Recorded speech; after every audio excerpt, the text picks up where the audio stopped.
66.8.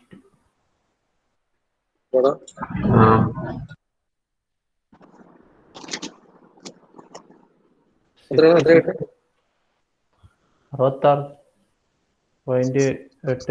mm.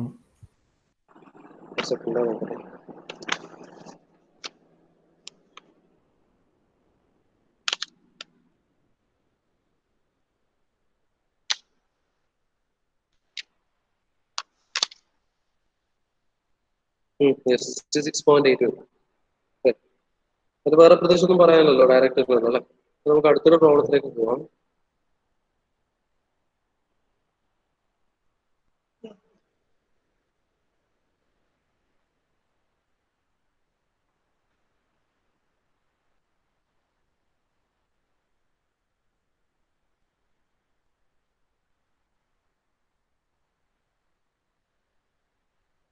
Okay. Here you go, problem you go. A line shaft is driven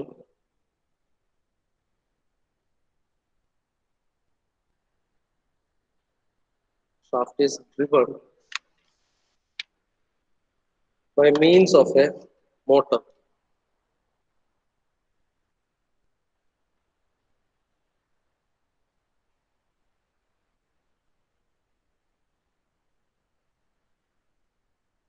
ഒരു problem പകുതി വെച്ചിട്ടില്ല.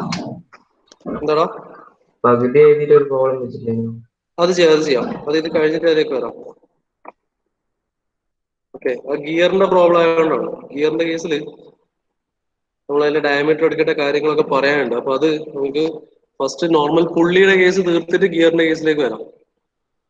Okay, ഇതൊരു continuous സ്ട്രെച്ചിൽ പുള്ളി problems അല്ല, ഗിയർ പ്രോബ്ലംസ് അങ്ങനെ തീർക്കാം. പുള്ളിയുടെ മെത്തേഡ് പോലെ അല്ല ഡയമീറ്റർ ഗിയറിന്റെ കേസ് കാണുന്നത്.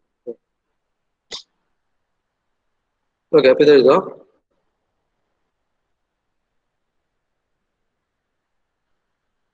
A line shaft is driven by means of a motor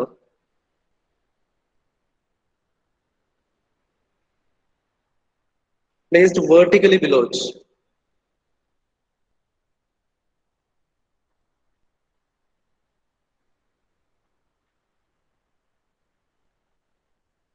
The pulley on the line shaft is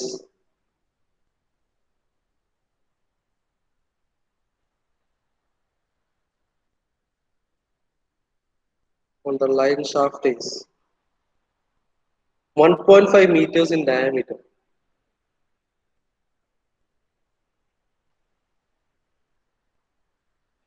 and has belt tensions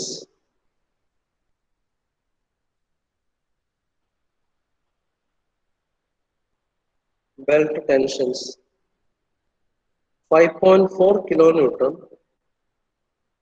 and 1.8 kilonewton on the tight side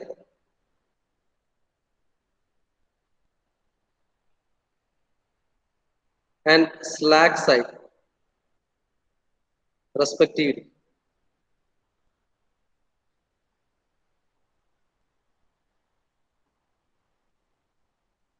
Both these tensions may be assumed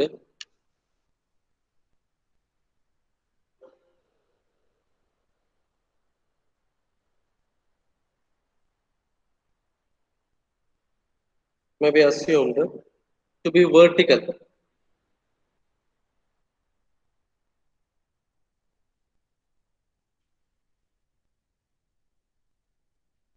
If the pulley be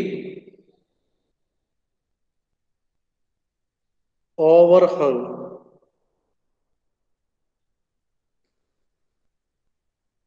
from the shaft,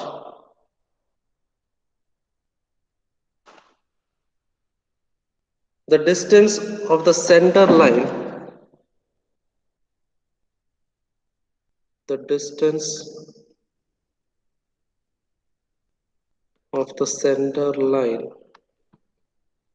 of the bearing beam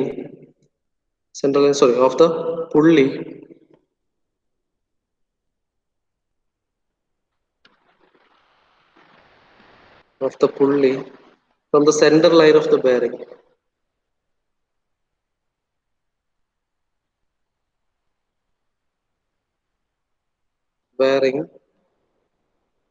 being 400 mm. Find the diameter of the shaft.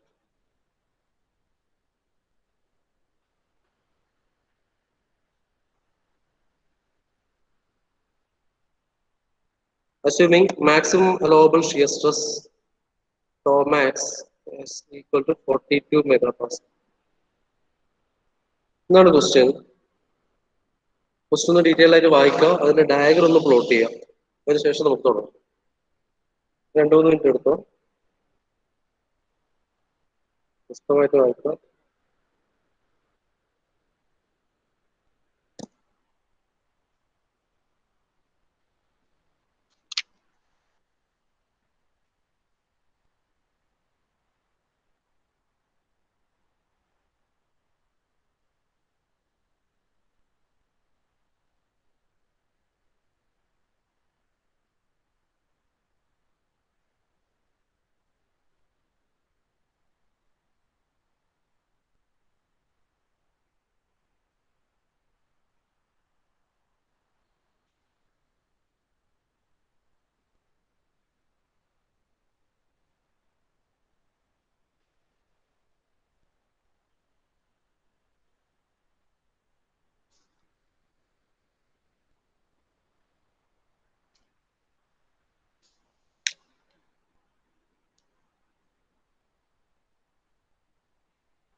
Tight സ്ലൈഡും slack സൈഡും എല്ലാം ഒറ്റ പുള്ളിമുള്ള സംഭവം അറിയുന്നത്.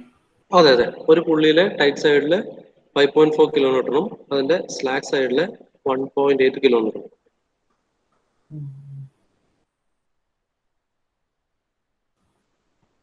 Slack side എന്ന് വെച്ചാല് ഉള്ളിലാവാം. എങ്ങനെയാണോ slack side എന്ന് വെച്ചാല് ആ ഒരു കൺസെപ്റ്റ് നിങ്ങൾക്ക് ക്ലിയർ അല്ല. ഒരു പുള്ളിയുടെ ടൈറ്റും പുള്ളിയുടെ സ്ലാക്ക് സൈഡും മുമ്പ് സ്ലാക്ക് എന്ന് പറഞ്ഞാല് ജോയിന്റ് കുറയുന്ന സ്ഥലം എങ്ങനെയാ?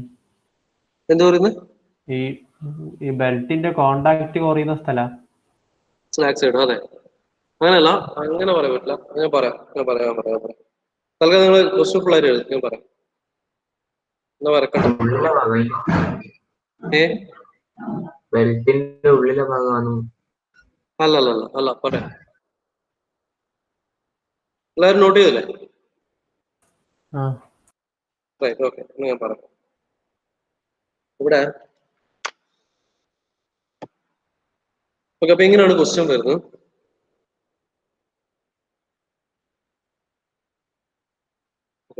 A line shaft is driven by means of a motor placed vertically below it.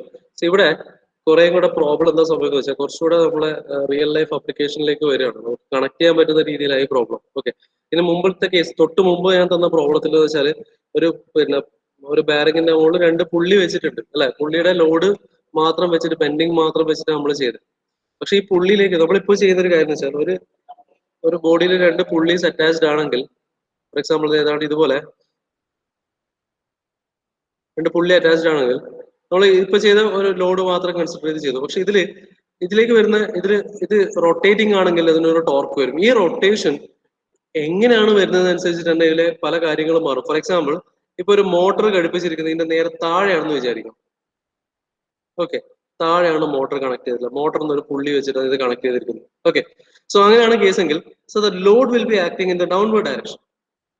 നേരെ മറിച്ച് മോട്ടർ അല്ലെങ്കിൽ ഈ പുള്ളി നമ്മൾ ലോഡ് എടുക്കുന്ന അടുത്തൊരു പുള്ളി സിസ്റ്റത്തിലേക്കാണ്. ആ പുള്ളി സിസ്റ്റം ഞാൻ ഇങ്ങനെ ഹൊറിസോണ്ടലി ആണ് കണക്ട് ചെയ്ത് വെച്ചിട്ടുണ്ടെങ്കിൽ again the Lord is acting in this direction. Okay, അങ്ങനെ നോക്കുമ്പോൾ തന്നെ ഈ ഷാഫ്റ്റിന്റെ മുകളിൽ ആക്ട് ചെയ്യുന്ന ലോഡിന്റെ ഡയറക്ഷനും മാറ്റാണ്.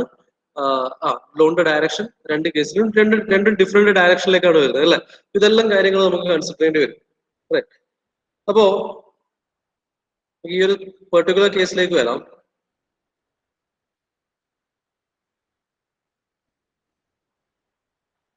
ഓക്കെ, ഇവിടെ എന്താ പറഞ്ഞു നോക്കാം. Okay, the pulley on the line shaft is 1.5 meter in diameter and has a tension. Okay, പുള്ളിയുടെ diameter വന്നിട്ടുണ്ട് and it has a tension 5.4 kilonewton and 1.8 kilonewton. 5.4 in the tight side and 1.8 in the slack side. അല്ലെ, അപ്പൊ നമുക്ക് ആദ്യം അറിയേണ്ടത് tight സൈഡും slack സൈഡും എന്താണെന്നുള്ളതാണ് അല്ലെ. അപ്പൊ അതിന് ഒറ്റ second.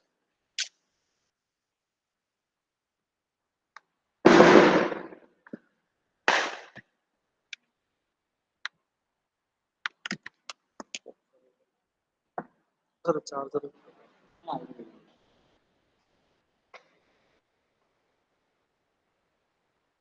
Okay. So if suppose you have a pulley, okay, അതിന്റെ മുകളിലൂടെ ഒരു ബെൽറ്റ് ഉണ്ടെന്ന് വിചാരിക്കാം. മുകളിലൂടെ ഒരു ബെൽറ്റ് ബൗണ്ട് ചെയ്ത് വെച്ചിട്ടുണ്ട്.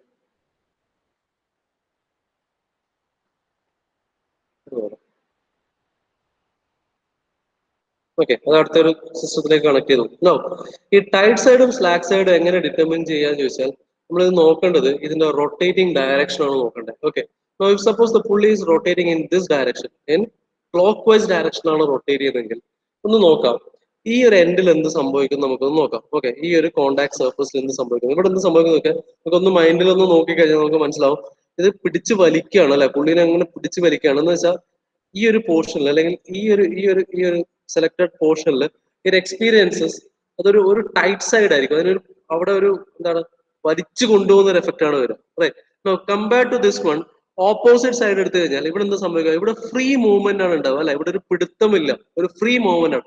So this side is called the slack side. Okay, and this one is the tight side. Okay, so tight side and slack side is determined by the rotation of the pulley. Okay, if suppose it is rotating clockwise direction ആണെങ്കിൽ ഇതാണ് tight side, and tight side is always denoted by T1 and slack side is always denoted by the letter T2. Okay, നേരെ മറിച്ച് ഇത് rotation anti clockwise direction ആയിരുന്നെങ്കിൽ, okay, anti clockwise ആയിരുന്നെങ്കിൽ എങ്ങനെ ഉണ്ടാവും, ഇതേപോലെ ഒരു പുള്ളി സിസ്റ്റം, അതിന്റെ മുകളിൽ ഒരു ബെൽറ്റ് വരുന്ന ഒരു കേസ്, അതുപോലെ കണക്ഷൻ വന്നു. Suppose it is rotating in anti clockwise direction എന്ത് സംഭവിക്കും, ടൈറ്റ് സൈഡും സ്ലാക്ക് സൈഡും മാറും.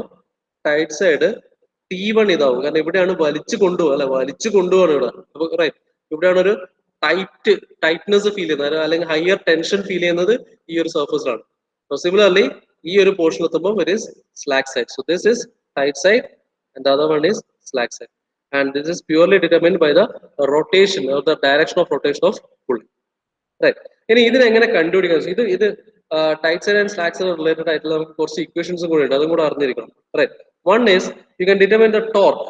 Okay, torque of this pulley T is equal to T1 minus T2 into R, where R is the radius of the pulley. It's very important equation. Okay, ഈ ഒരു module തീരുന്നത് വരെ ഇതിന്റെ ആവശ്യമുണ്ട്. Okay, radius of pulley. Okay, so this is R. Okay, logic വളരെ simple ആണ്. See, this T1 will be higher. Always your T1 will be greater than T2. Tight side tension will be always be greater than T2. Right. Now, see T1 minus T2 എന്ന് പറയുന്നത് ഇവിടുത്തെ resultant torque ആണ് അല്ലെ, resultant torque ആണ് into that purpose അല്ല, resultant force കിട്ടും ഇവിടെ അല്ലെ, resultant force into resultant force. ഇത് T1 T2 എന്ന ടോർക്ക് അല്ല, ഇത് ടെൻഷൻ ആണ്. ഓക്കെ, മാറിപ്പോയത് ടെൻഷൻ ആണ്. Tight side tension, T2 slack side tension. Okay, so the resultant T1 minus T2 എടുത്തു കഴിഞ്ഞാൽ അവിടുത്തെ റിസൾട്ടന്റ് ഫോഴ്സ് നമുക്ക് കിട്ടും. Right, resultant force into perpendicular distance എന്ത് തരും, that will give you the torque. Okay, so resultant force into perpendicular distance. Right, now this is one equation, this is one very important equation, that is T is equal to T1 minus T2 into R. Similarly, another important relation ഉണ്ട്, that is relationship between T1 and T2, that is T1 by T2 is equal to e raised to mu theta. Right, where mu is a coefficient of friction and theta is the angle of contact. and theta is the angle of contact. Note here, equations നമുക്ക് അങ്ങോളം ആവശ്യമുള്ള രണ്ട് equations ആണ്. ഒന്നുകൂടെ separate ആയിട്ട് പറയാം. First one, your torque T is equal to T1 minus T2 into R, where T1 is the tight side tension, T2 is the slack side tension, and R is the radius. Okay, now again, relationship between tensions, this T1 by T2 is equal to e raised to mu theta. ഇതിനെ solve ചെയ്യാൻ നമ്മൾ എങ്ങനെ ചെയ്യും? log T1 by T2 apply log ചെയ്താൽ is equal to mu into theta എന്ന് കിട്ടും. log E1 ആണ്. Right. ഇത് സോൾവ് ചെയ്ത് കഴിഞ്ഞാൽ ചില കേസുകളിൽ ചില പ്രോബ്ലത്തിൽ ടെൻഷൻസ് T1 ഉം T2 ഉം തന്നിട്ടുണ്ടാവും. അങ്ങനെയാണെങ്കിൽ ഈ ഇക്വേഷൻ ആവശ്യമില്ല, നമുക്ക് ഡയറക്റ്റ് ആയിട്ട് കണ്ടിന്യൂ ചെയ്യാം. പക്ഷെ ചില പ്രോബ്ലത്തിന്റെ കേസിൽ T1 ഉം T2 ഉം തന്നിട്ടുണ്ടാവില്ല, പകരം mu കോഎഫിഷ്യന്റ് ഓഫ് ഫ്രിക്ഷനും തന്നിട്ടുണ്ടാവും, coefficient of friction and theta angle of contact തന്നിട്ടുണ്ടാവും.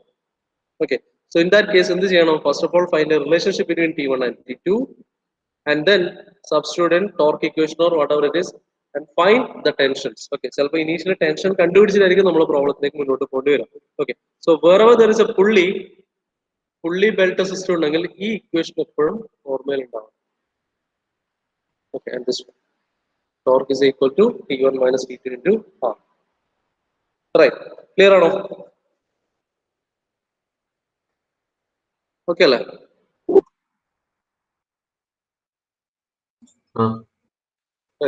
പോലോ അല്ലേ?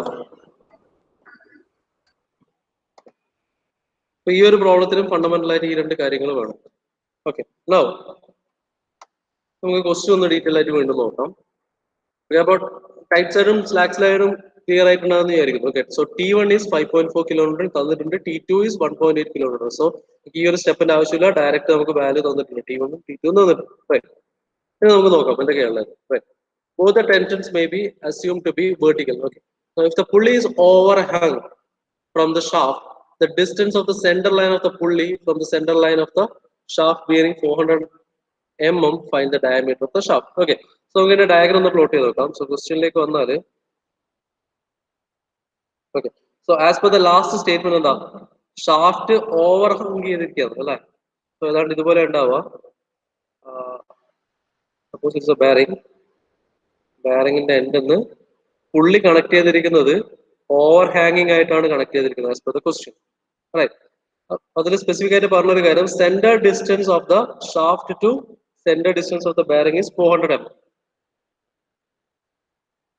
റൈറ്റ്, ഇതിന്റെ ഒരു സൈഡ് വ്യൂ നോക്കി കഴിഞ്ഞാല് ഇതാണ് പുള്ളി. റൈറ്റ്, ഇനി ഒരു കാര്യം കൂടെ പറഞ്ഞിട്ടുണ്ട്. ഇനി ഇത് മാത്രം പോരാ, ഇതിന്റെ ടെൻഷൻ എങ്ങനെയാണ് ആക്ട് ചെയ്തിരിക്കുന്നത് കൂടെ പറഞ്ഞിട്ട് ക്വസ്റ്റ്യൻ നമുക്ക് നോക്കിയാല് നോക്കാം. The pulley on the shaft is 1.5 meter in diameter. Okay, line shaft is driven by a motor placed vertically below it. Okay, is driven by a motor placed vertically below it. Therefore the motor is actually placed vertically below it. ഇവിടെ ഒരു motor ഉണ്ട്, ഈ മോട്ടറിലേക്കാണ് എന്ത് ചെയ്തത്, ഇതിന്റെ പുള്ളി connect ചെയ്തിരിക്കുന്നത്. Okay, പുള്ളി കണക്ട് ചെയ്തിരിക്കുന്നത് ഇതിന്റെ താഴെയുള്ള മോട്ടറിലേക്കാണ്. Okay, so that means your tension will be acting downwards. Right, നമുക്ക് ബാക്കി ക്വസ്റ്റ്യൻ കൂടെ നോക്കാം. So here a line shaft is driven by means of a motor placed vertically below it. The pulley on the shaft is 1.5 meter in diameter and has a tension 5.4 Newton and 1.8 Newton on the tight side respectively. Both the tension may be, if the pulley is overhung from the shaft, the distance is given and you can take the maximum. Okay, ഇത്രയും കാര്യങ്ങൾ മാത്രമേ ഉള്ളൂ. അപ്പൊ എന്താ വെച്ചാൽ എല്ലാ കാര്യങ്ങളായി. So tight side, ഇവിടെ ഇത് എങ്ങനെ റൊട്ടേറ്റ് ചെയ്യുന്നു എന്ന് പറഞ്ഞിട്ടില്ല അല്ലെ? അപ്പൊ നമുക്ക് ഏതെങ്കിലും ഒരു ഡയറക്ഷനിൽ റൊട്ടേഷൻ നമുക്ക് അസ്യൂം ചെയ്യാം. For example, I'm assuming it is in clockwise direction. If it is in clockwise direction, now this is my T1. Right, now similarly this is my T2. Now T1 value ക്വസ്റ്റ്യനിൽ തന്നിട്ടുണ്ട്. Your tight side tension is 5.4 kilonewton. Right, 5.4 kilonewton. And your slack side tension is 1.8 kilonewton. Right, കഴിഞ്ഞു. അപ്പൊ ഇത്രയാണ് നമ്മുടെ basic പ്രോബ്ലത്തിന്റെ structure. And the diameter of this shaft 5 is 1.5 meter. Okay, ഇതാണ് നിങ്ങളുടെ question. ഇതാണ് നിങ്ങളുടെ ക്വസ്റ്റ്യന്റെ ഫിഗർ. ക്ലിയർ ആണോ എല്ലാവരും? അതേഴ്സ് ക്ലിയർ ആണെങ്കിൽ ഒന്ന് എസ് അടിക്കാം.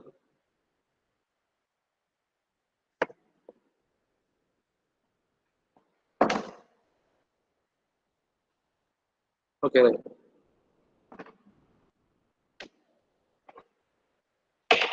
ഫൈൻ. ഓക്കെ, നമുക്ക് ഈ റൊട്ടേഷൻ നമുക്ക് ഏത് ഡയറക്ഷൻ വേണമെങ്കിൽ എടുക്കാം കേട്ടോ. അപ്പൊ ഞാൻ അത് ഇങ്ങനെ എടുത്തത് മാത്രം. ഓക്കെ, നമ്മളോട് കാണാൻ പറഞ്ഞിരിക്കുന്നത് എന്താ? ഡയാമീറ്റർ ഓഫ് ദ പുള്ളിയാണ് കാണാൻ പറഞ്ഞത് അല്ലെ. ഇനി സിമ്പിൾ ആണ് ഈ ഒരു പ്രോബ്ലത്തിന്. We have to find out the diameter of the shaft. Okay. Now, നമുക്ക് നോക്കാം ഷാഫ്റ്റിൽ എന്തൊക്കെ എഫക്റ്റുകളാണ് വരുന്നത് നോക്കാം. Right. Now, so it is a combined bending and torsion problem. കാരണം എന്താ? ഒന്ന്, ഈ ഷാഫ്റ്റിന്റെ വെയിറ്റ് ഇവിടെ ആക്ട് ചെയ്യുന്നുണ്ട്. റൈറ്റ്, ഷാഫ്റ്റിന്റെ വെയിറ്റ് ഇവിടെ ആക്ട് ചെയ്യുന്നുണ്ട്. സിമിലർലി ഒരു റൊട്ടേഷൻ ഉണ്ട് അല്ലെ, ഒരു ടോർക്ക് ട്രാൻസ്മിഷൻ നടക്കുന്നുണ്ട്. നൗ ഇത് എങ്ങനെ കണ്ടുപിടിക്കാം എന്നുള്ളതാണ് ചോദ്യം. ഞാൻ ഹിന്റ് പറയാം, ഇപ്പൊ നിങ്ങൾ അത് ബേസ് ചെയ്ത് സോൾവ് ചെയ്യാം. ഒന്ന്, you can find the torque അല്ലെ. എത്ര ടോർക്കാണ് നമുക്കറിയാം. എങ്ങനെ? Your torque T is nothing but T1 minus T2 into R എടുത്തു കഴിഞ്ഞാൽ you will get the torque. Once you get the torque, okay, either you can find the shear stress അല്ലെങ്കിൽ direct combined bending and torsion ആണ് direct ആ ഒരു equation base ചെയ്തിട്ടാണെങ്കിൽ നമുക്ക് ചെയ്യാം. Okay, so you will get the torque from directly from this one. And again to get the bending moment അല്ലെ, maximum bending stress എടുക്കണമെങ്കിൽ maximum bending moment അറിയണം. Bending moment കിട്ടണമെങ്കിൽ നമുക്ക് എന്ത് വേണം? You have to determine the total load acting at this point. Again ഒരു relationship കൂടി ഉണ്ട്, that is your total load W is nothing but T1 plus. Okay, so take the sum of this one, you will get the total load. Total load കിട്ടിക്കഴിഞ്ഞാൽ you can directly find out the moment. Now again നമ്മളോട് എന്താ നമുക്കിവിടെ തന്നിരിക്കുന്ന ഒരു quantity പറഞ്ഞാൽ it is a permissible shear stress അല്ലെങ്കിൽ maximum shear stress ആണ് അല്ലെ. So you have to equate the shear stress equation. അല്ലെങ്കിൽ എന്ത് ചെയ്താൽ മതി? Find the equivalent torque using this equation, which is nothing but T square plus square root of T square plus M square. Equate that with T equivalent, which is nothing but pi by 16 tau dq. This is your maximum or permissible shear stress. Directly diameter കാണാം. ഇത് രണ്ടും കൂടെ equate ചെയ്താൽ മതി. Okay, before that you have to find the torque at bending moment. That's it. Clear ആണോ? അല്ല, confusion ഉണ്ടോ? ഇപ്പൊ ഈ 2π എന്ന് വെച്ച് കാണുകയുണ്ടല്ലേ പവറും നമുക്ക് പവർ തന്നിട്ടില്ലല്ലോ. പവറോ RPM ക്വസ്റ്റ്യനിൽ തന്നിട്ടില്ല. പവറോ RPM തന്നിട്ടുണ്ടെങ്കിൽ ഇതിന്റെ ഏറ്റവും ബേസിക് ഒരു സിമ്പിൾ പ്രോബ്ലം ആണ് സത്യം പറയുന്നത്. നമ്മളെ അടുത്ത് വരുന്ന പ്രോബ്ലം തൊട്ടാണ് ഈ പറയുന്ന എല്ലാ കാര്യവും അപ്ലൈ ചെയ്യേണ്ട പ്രോബ്ലം വരുന്നത്. എന്ന് വെച്ചാൽ പവർ വെച്ചിട്ട് ടോർക്ക് കണ്ടുപിടിക്കണം, ടോർക്ക് ഇക്വേഷൻ ബേസ് ചെയ്തിട്ട് ടെൻഷൻസ് കണ്ടുപിടിക്കണം. അങ്ങനെ ഈ പറയുന്ന എല്ലാ step by step equation base ചെയ്തിട്ട് ചെയ്യേണ്ട പ്രോബ്ലംസ് ആണ് ഇതിന് വരാൻ പോകുന്നത്. ഓക്കെ, ഇവിടെ നമുക്ക് ഇവിടെ എന്തുകൊണ്ട് അങ്ങനെ ചെയ്തില്ല വെച്ചാൽ ഇവിടെ പവറും തന്നിട്ടില്ല, RPM തന്നിട്ടില്ല. അപ്പൊ നമുക്ക് ടോർക്ക് കണ്ടെത്തണം അല്ലെ. നമുക്ക് ഇത് വെച്ച് സോൾവ് ചെയ്യണമെങ്കിൽ നമ്മൾ ഇവിടെ എഫക്റ്റീവ്ലി നമ്മൾ ഇത് പ്രോബ്ലം സോൾവ് ചെയ്യാൻ നമ്മൾ ചെയ്യുന്ന ഒറ്റ ലോജിക്കേ ഉള്ളൂ. നമ്മളെ ബേസിക് ലോജിക് എന്തായിരുന്നു? ഇതിന്റെ കേസിൽ you are equating the equivalent torque equation അല്ലെ. നമ്മൾ ഇത്ര ചെയ്യുന്നുള്ളൂ. You are equating equivalent torque T equivalent. Right. ഒന്ന് in terms of shear stress 5/16 tau dq എന്ന ഷിയർ സ്ട്രെസിന്റെ ഫോർമുല ഇക്വേഷനും, രണ്ടാമത് ഈക്വലന്റ് എങ്ങനെ ഇതിൽ ആക്ട് ചെയ്ത ഇൻഡ്യൂസ് ചെയ്യപ്പെട്ട ഈക്വലന്റ് ടോർക്ക് അല്ലെ. എങ്ങനെ? Sum of torque and moment അല്ലെ.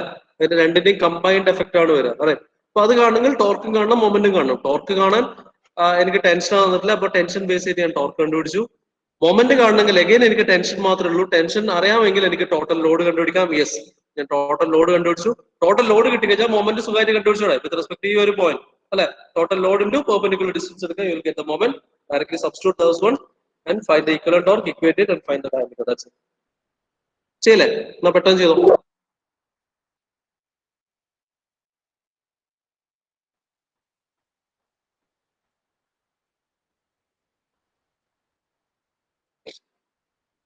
ചെയ്തോ, ആൻസർ ആക്കും. അത് മാത്രമല്ല ഇതുവരെയുള്ള കാര്യങ്ങൾ എന്ന് വെച്ചാൽ equivalent torque, equivalent bending moment, ഇതുപോലത്തെ കാര്യങ്ങളൊക്കെ ഒന്ന് പ്രോപ്പർ ആയിട്ട് നോക്കിയിട്ട് നാളത്തെ ക്ലാസ്സിൽ വരാം.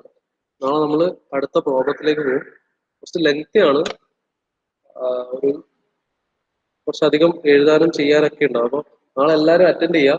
അത് പിന്നെ ഇനി വരുന്നതാണ് ഇതിൽ ഏറ്റവും ഇമ്പോർട്ടന്റ്, ഷാഫ്റ്റ് ഡിസൈൻ ഏറ്റവും ഇമ്പോർട്ടന്റ് പ്രോബ്ലം. അത് ഏതാണ്ടെന്ന് കണക്ഷൻ വിട്ടുപോയാൽ പിന്നെ കുറച്ച് ബുദ്ധിമുട്ടായിരിക്കും അതിലേക്ക് വരാൻ. എല്ലാ യൂണിവേഴ്സിറ്റി ക്വസ്റ്റ്യനിലും അതിന്റെ ഒരു ക്വസ്റ്റ്യൻ ഉണ്ടാവും. അതൊരു 16 മാർക്കിന്റെ ക്വസ്റ്റ്യൻ ആയിരിക്കും. ഓക്കെ, ഇക്കഴിഞ്ഞ സപ്ലിയിലും ഉണ്ട്, കഴിഞ്ഞ റെഗുലറിലും ഉണ്ടായിരുന്നു, ആദ്യത്തെ റെഗുലറും ഉണ്ടായിരുന്നു. ഓക്കെ,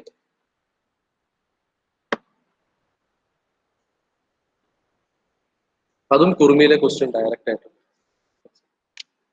അപ്പൊ ശരി.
70.42.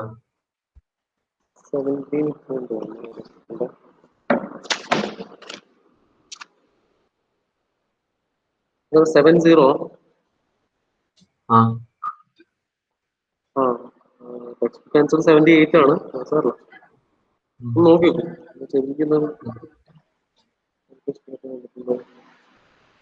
78 80 റേഞ്ച് ആണല്ലോ.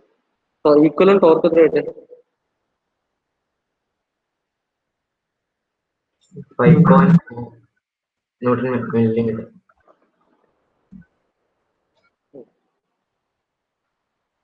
ടോട്ടൽ ലോഡ് 7200 വരും, ശരിയല്ല? 7.2 ബെൻഡിങ് മൊമെന്റ് 2880 into 10 cube വരും. 288240 ന്യൂട്ടൺ mm. ന്യൂട്ടൺ മീറ്റർ മാറ്റുമ്പോ 2880. ടോർക്ക് വാല്യൂ 2700 ന്യൂട്ടൺ മീറ്റർ വരും. അല്ല, അത് 2880 തന്നെ കിട്ടി. 288000. അത് 5.4 വോൾട്ട് സ്ക്വയർ എന്നുള്ളത് അത്ര കൺസിഡർ ചെയ്യില്ല നമുക്ക് റൂട്ടിനുള്ളിൽ.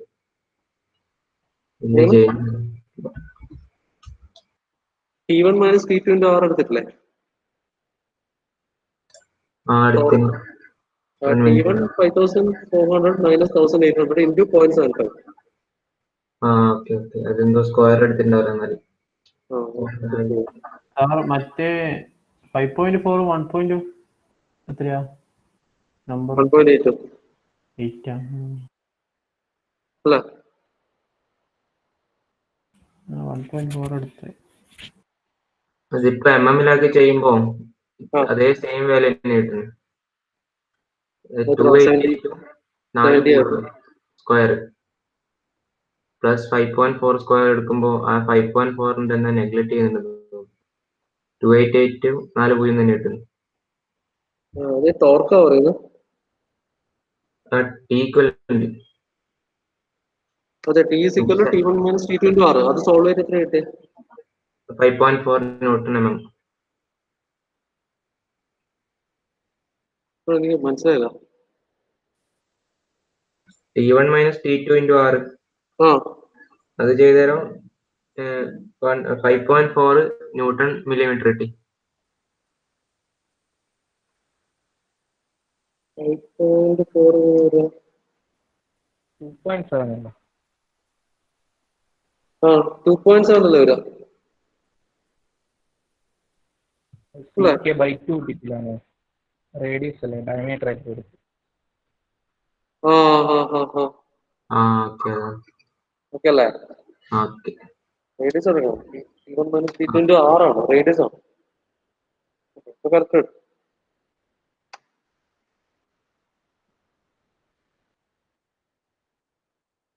ഓക്കെ, അപ്പൊ ഈ കൺസെപ്റ്റ് ക്ലിയർ